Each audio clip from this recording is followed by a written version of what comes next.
귀한 찬양 진심으로 감사합니다. 오늘 강림절 두 번째 주일을 맞으면서 두 번째 초의 불을 밝히고 우리가 예배하고 있습니다. 특별히 오늘 시편 119편의 말씀으로 여러분과 은혜를 나누려고 준비했습니다. 시편 119편은 성경 전체 중에서 한 장이 제일 긴 장이 시편 119편입니다. 모두 176절까지 되어져 있는데요. 독일어역 성경에 보면 이렇게 제목이 붙어 있습니다. 하나님의 말씀에 대한 찬양과 사랑, 그 말씀의 능력과 활용에 관한 그리스도인의 황금 입문서. 시편 119편이 하나님의 말씀을 찬양하고 하나님의 말씀을 사랑하고 그 말씀을 어떻게 활용하고 그 말씀이 어떤 능력을 가지고 있는지를 우리에게 가르치는 그리스도인의 황금 입문서다, 이렇게 표현할 만큼 시편 119편이 아주 중요한 장이라는 겁니다. 시편 119편은 모두 176절로 되어져 있는데요, 이게 22절씩 8절씩 한 단락으로 해서 8절씩 한 단락으로 해서 22개의 연으로 되어져 있습니다. 그리고 시편 119편과 같은 시를 답관체 형식의 시다, 이렇게 얘기하는데요, 이 답관체라고 하는 말은 머리를 밟아가는 시다, 이런 의미입니다. 여러분, 히브리어 알파벳의 숫자가 22글자입니다. 영어로 말하면 A, B, C, D, E, 히브리어로 말하면 알렛, 베트, 김멜, 달렛, 해, 바브, 자인, 이렇게 나가는 숫자가 22개의 철자인데 1절부터 8절까지는 첫 글자 알렛을 첫자로 해서 단어가 시작되는 글자로 시를 써나갑니다. 두 번째 9절부터 16절은 두 번째 철자인 베트라고 하는 글자를 첫 글자로 해서 시가 쓰여집니다. 그래서 마지막으로 가면 마지막 철자를 시어로 해서 시가 쓰여진 시니까 이게 얼마나 정성을 들인 시인지를 알게 됩니다.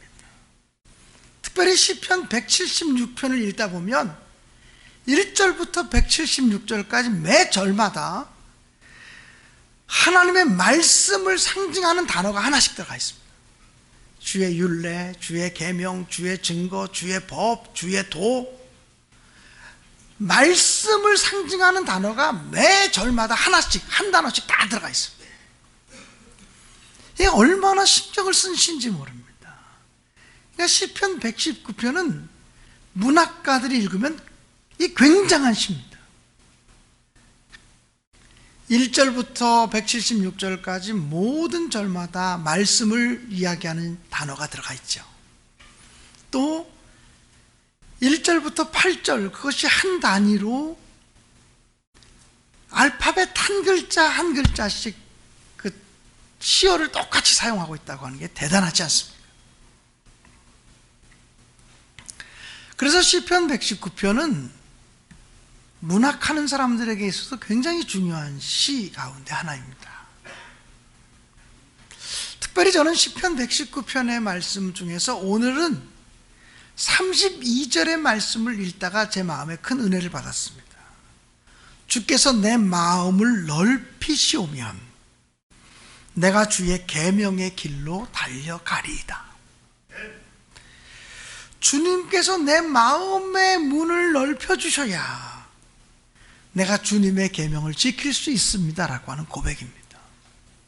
여러분, 하나님 말씀이 아무리 선포되어도 내 마음의 그릇이 작으면, 내 마음의 그릇이 조그마면 하나님 말씀을 담을 수가 없기 때문에 하나님 말씀을 지킬 수가 없다는 거예요.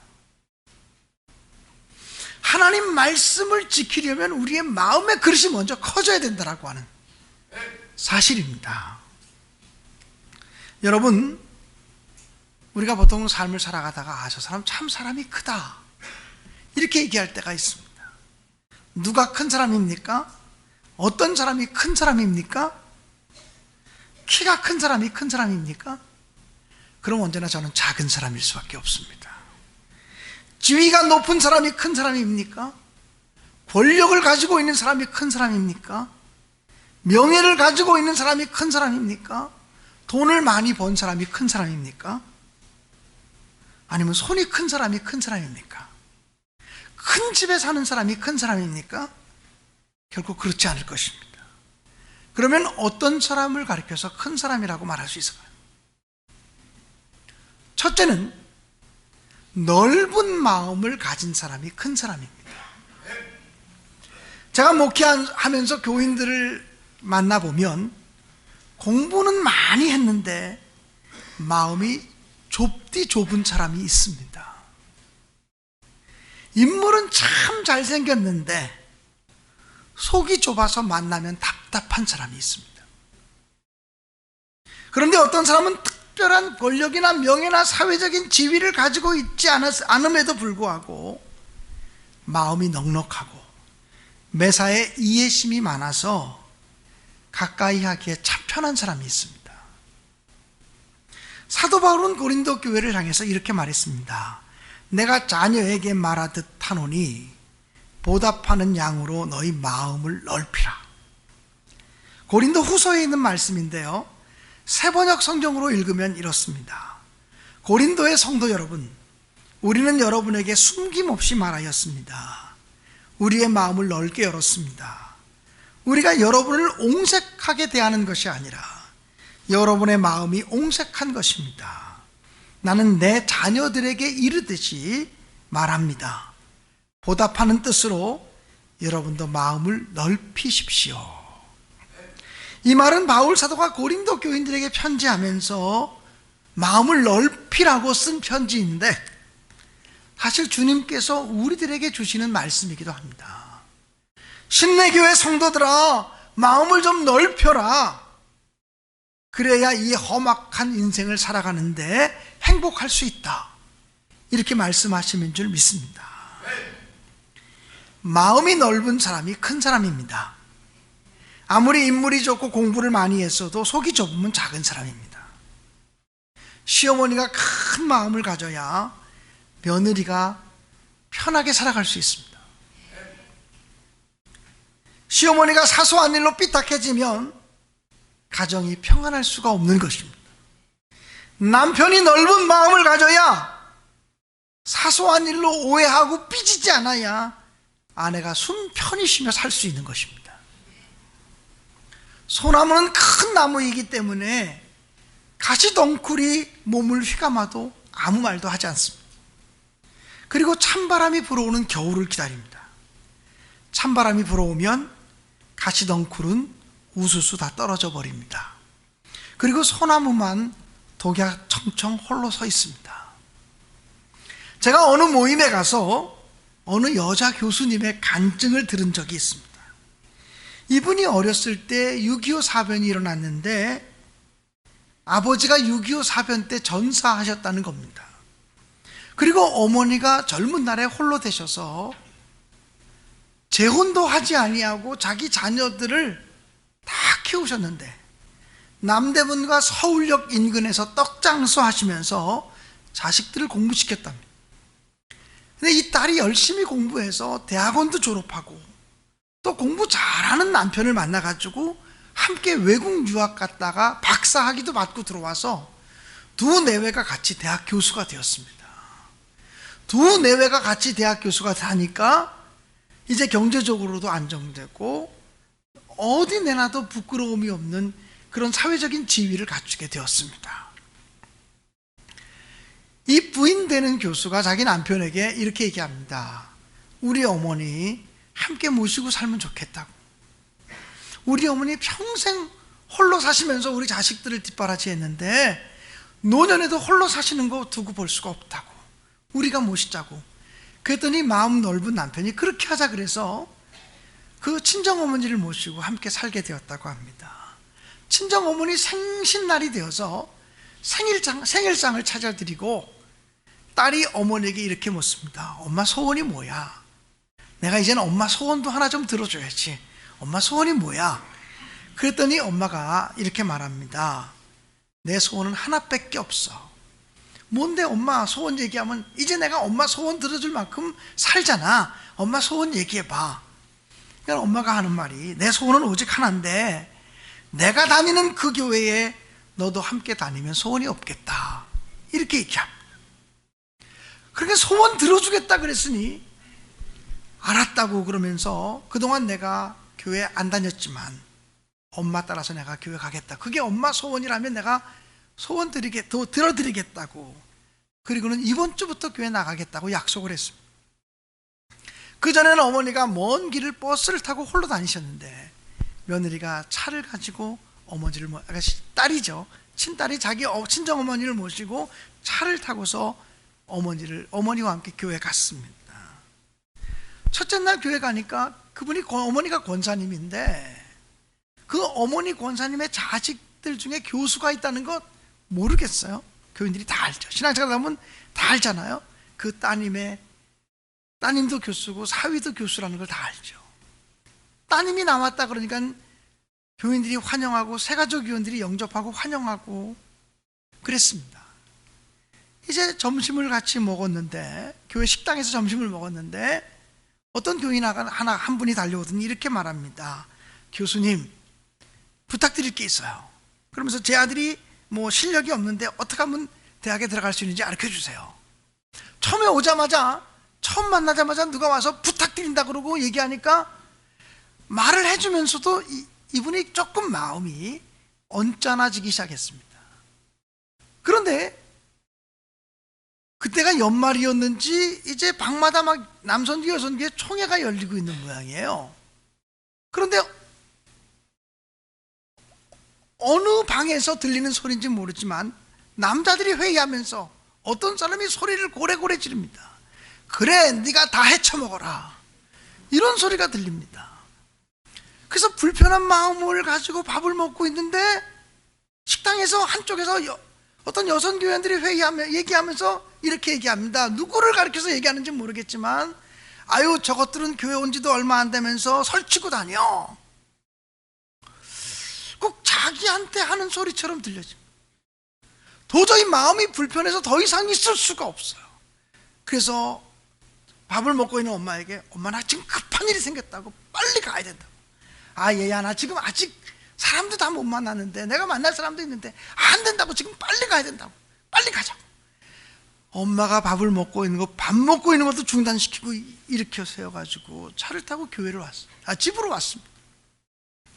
집으로 왔더니 엄마가 왜 그러냐고 도대체 무슨 일이 생겼냐고. 그 딸이 첫마디로 엄마 다시는 내가 교회 안 나간다고. 그러면서 들었던 이야기 보았던 이야기를 다 합니다. 그랬더니 어머니가 눈을 지그시 감고 이렇게 얘기하더랍니다. 나는 수십 년을 그 교회를 다녔어도 하나님 한 분만 바라보고 다녀서 누구 불평하고 욕하고 원망하는 소리를 하나도 듣지 못했는데 너는 어쩌자고 딱 한 번 교회 나가서 그렇게 불평할 거 원망할 거 투정할 것만 바라보았니. 우리의 인생이 감사하며 살아도 부족한 인생인데 어떻게 너는 대학 교수가 돼가지고 남을 그렇게 비판하는 시각이 발달해서 짧은 시간에 한 번 보고 교회를 다 파악했니. 그렇게 얘기를 했다는 거예요. 그 어머니 얘기를 듣고 나니까 이 대학 교수였던 딸의 마음이 막 부끄러움이 밀려오더래요. 야, 우리 어머니가 수십 년 동안 교회 다닌 게 헛다는 게 아니시구나. 우리 어머니가 젊은 시절에 홀로 되셔가지고 청산과부로 살면서 우리 자녀들을 키우면서도 하나님 감사합니다. 아이고 하나님 감사합니다. 그저 입만 열면 아이고 하나님 감사해요. 아이고 하나님 감사해요 했던 것이 이게 헛된 말이 아니로구나. 내가 무슨 대학을 나오고 대학원을 나오고 박사학위를 받고 대학 교수가 돼서 돈 많이 벌고 지위가 높아져도 내 마음은 좁디 좁고 초등학교도 안 나온 소학교도 안 나온 우리 어머니의 마음은 넓구나. 우리 어머님이 신앙생활 헛한 거 아니고 교회 헛다닌 거 아니로구나 하는 생각이 들면서 나단히 마음속에 부끄러움이 밀려오더래요. 그래서 적당한 시간에 엄마 내가 잘못했다고, 나는 왜 엄마처럼 마음이 그렇게 넓지 못할까, 나는 왜 엄마처럼 그렇게 마음이 깊지 못할까, 그러면서 어머니 모시고 교회 다니기 시작했다는 거예요.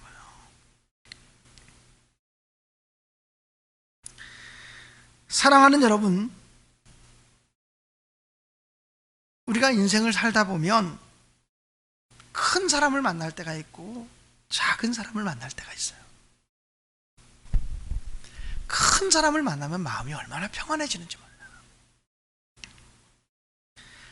지금까지 살아오면서 사소한 것 때문에 내가 왜소해진 적은 없습니까? 작은 일 때문에 불평하고 원망하고 투정하다가 내 존재 자체가 초라해지고 왜소해졌던 적은 없습니까? 오늘 이 설교를 들으면서 내가 째째하게 살지 않겠다, 내가 작은 마음으로 살지 않겠다라고 마음의 결단을 하시고 큰 마음의 사람으로 살겠다고 한번 또 다짐해 보시기를 주님의 이름으로 간절히 축복합니다. 둘째 큰 사람이 어떤 사람일까? 기도 제목이 큰 사람이 큰 사람입니다. 기도 제목이 큰 사람이 큰 사람이에요. 자기만을 위해서 기도하는 사람은 자기만한 사람이에요. 가정만을 위해서 기도하는 사람은 그저 가정만한 사람이에요. 아무리 커봤자 가정만한 사람이에요. 교회만을 위해서 기도하는 사람은 아무리 커봤자 교회만한 사람이에요. 저는 우리 교회 교인들이 신내교회를 위해서 열심히 기도하는 사람이 되기를 원하지만 신내교회만을 위해서 기도하는 사람은 아무리 커져봤자 신내교회만한 사람이라는 거예요. 한국교회를 가슴에 품고 기도하고 세계교회를 가슴에 품고 기도하는 사람은 그만큼 큰 사람이 되는 거예요. 우리나라의 역사를 가슴에 품고 세계 역사를 가슴에 품고 기도하고 고민하는 사람은 그만큼 큰 사람이 되는 거죠. 여호수아는 태양이 멈추게 해달라고 기도했습니다. 얼마나 하나님을 신뢰하는 믿음이 컸으면, 얼마나 하나님의 능력에 대한 온전한 믿음이 있었으면 하나님 태양이 멈추게 해주십시오, 하나님이 달이 멈추게 해주십시오라고 기도할 수 있었을까? 하나님이 함께 하시면 태양도 멈출 수 있고 하나님이 함께 하시면 달도 멈추게 할 수 있다라고 하는 믿음이 여호수아에게 있었는데 왜 우리에겐 그 믿음이 없죠? 왜 우리는 내가 못하면 하나님도 못한다고 생각하죠? 내가 돈이 없으면 하나님도 못하실 거라고 생각하죠? 내가 능력이 없으면 왜 하나님도 못하실 거라고 생각하죠? 왜 우리는 내가 경험이 없으면 하나님도 못할 거라고 생각하죠? 기도가 작아지니까, 하나님을 신뢰하는 믿음이 없으니까 작은 사람이 되는 거예요. LA에 가면 베리스쿨이라고 하는 학교가 있다고 합니다. 그 학교를 세운 사람은 마타 벨이라고 하는 여인입니다. 그 여인은 대단히 가난한 사람이었고 너무 가난해서 제대로 교육조차 받지 못한 사람이었습니다. 그런데 그 여인은 하나님 앞에 늘 기도하는 기도의 제목이 있었습니다. 하나님, 내가 가난해서 공부하지 못한 것이 한이 됩니다. 내가 학교를 하나 세워서 나처럼 가난해서 공부하지 못하는 아이들에게 교육시킬 수 있도록 해주세요. 제가 학교를 세울 수 있게 해주세요 라고 기도했습니다.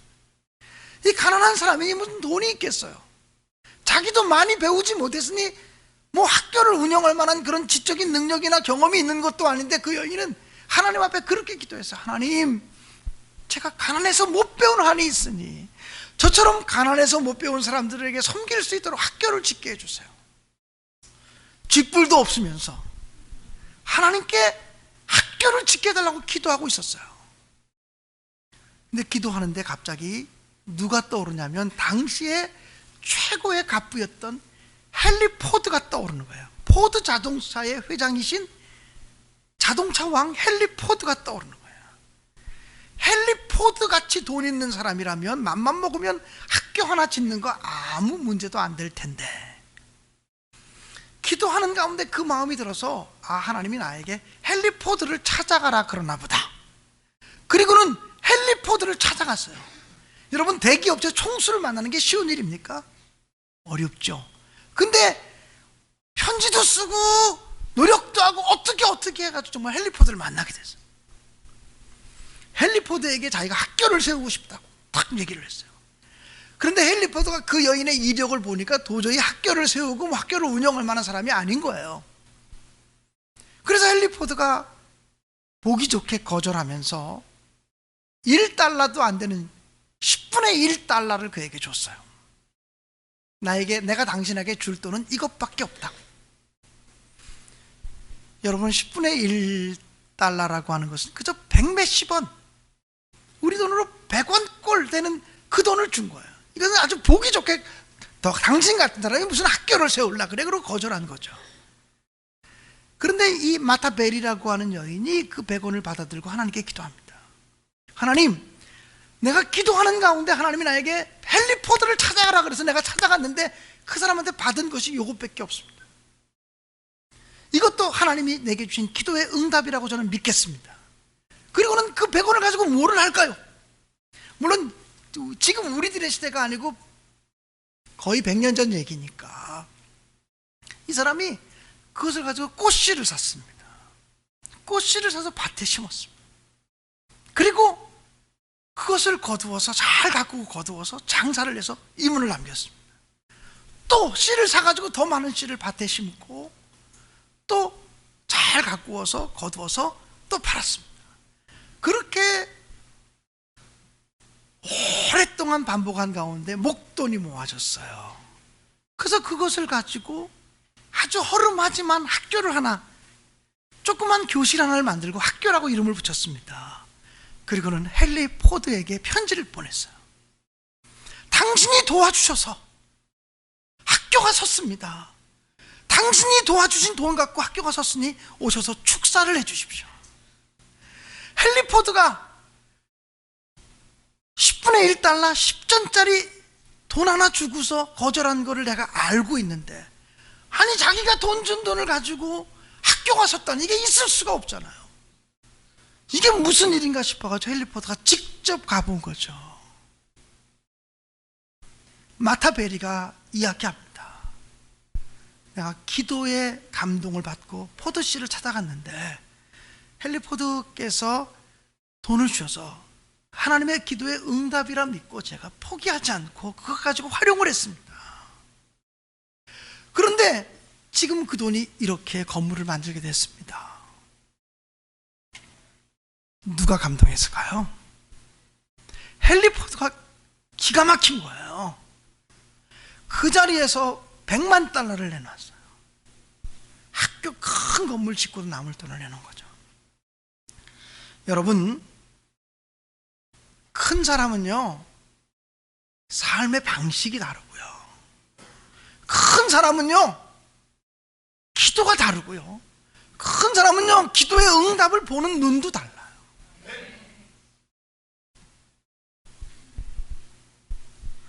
정말 우리가 이 마타 베리와 같은 마음으로 기도하고 기도 응답을 믿고 행하는 사람이 되면 얼마나 좋을까요? 우리 신내교회가요 역사가 60년 된 교회예요. 우리가 금년 4월 달에 창립 60년 감사 새로운 출발이라는 주제를 걸고 60년 감사 예배를 드렸잖아요. 우리 중랑지방에서 우리 감리교회로서는 제일 오래된 교회예요. 아마 장로교회도 중랑지방에서 우리 교회만큼 더 오래된 역사가 있는 교회가 없을지 몰라요. 이 지역에서 가장 오래된 교회예요. 장작교회예요. 그렇지만 우리 교회는 누가 뭐라 그래도 큰 교회는 아니에요. 우리 교회가 큰 교회입니까? 크지 않아요.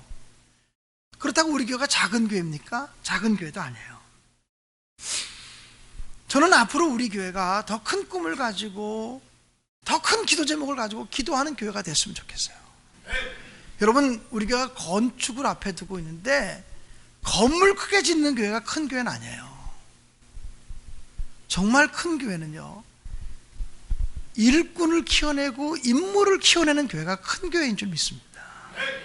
저는 앞으로 우리 교회에서 이 김광년 목사보다 10배, 100배 훌륭한 목사님이 나왔으면 좋겠어요. 우리 교회 출신 중이에요. 이럴 때 우리 교회 출신 신학생 엄마는 아멘 해야지.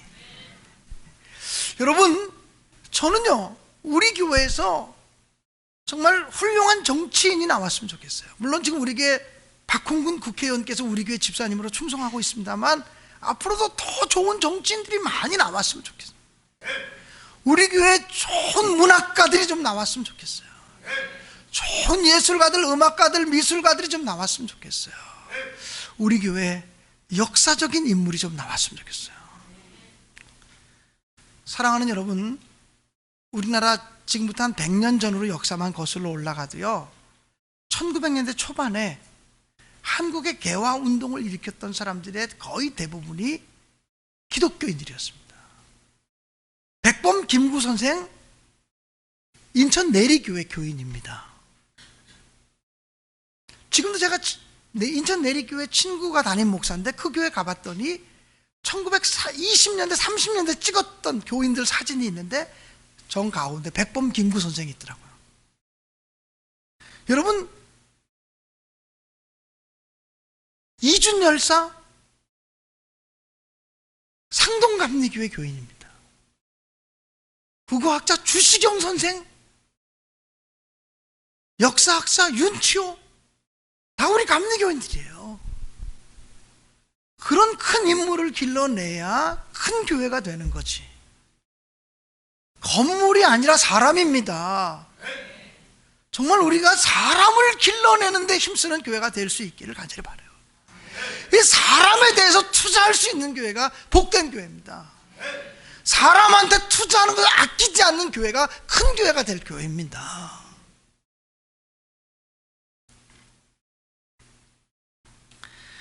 사랑하는 여러분, 저는요, 정말 우리 교회가 그저 우리 교회만을 위해서 기도하는 교회가 되지 않길 원해요. 세계 선교를 위해서 기도하고, 우리 역사를 위해서 기도하고, 이 나라와 민족을 위해서 기도하고, 세계를 위해서 기도하는 교회가 되어줬으면 정말 좋겠어요.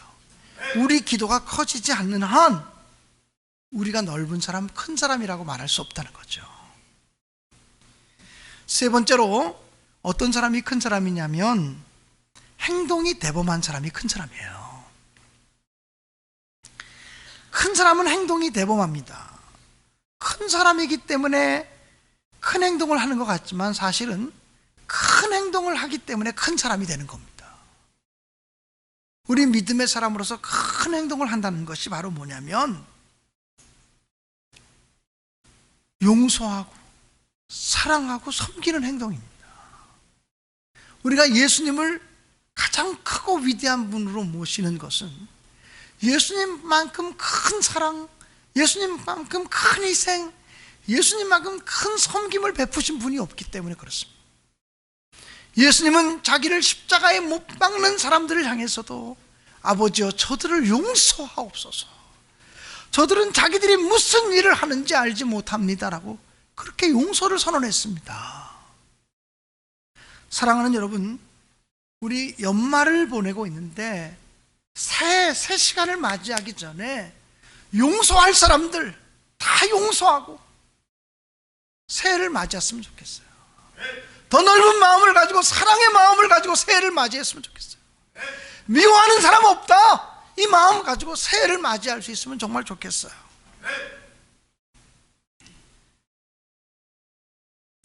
오늘 성경 본문에서 시인은 그렇게 고백하잖아요.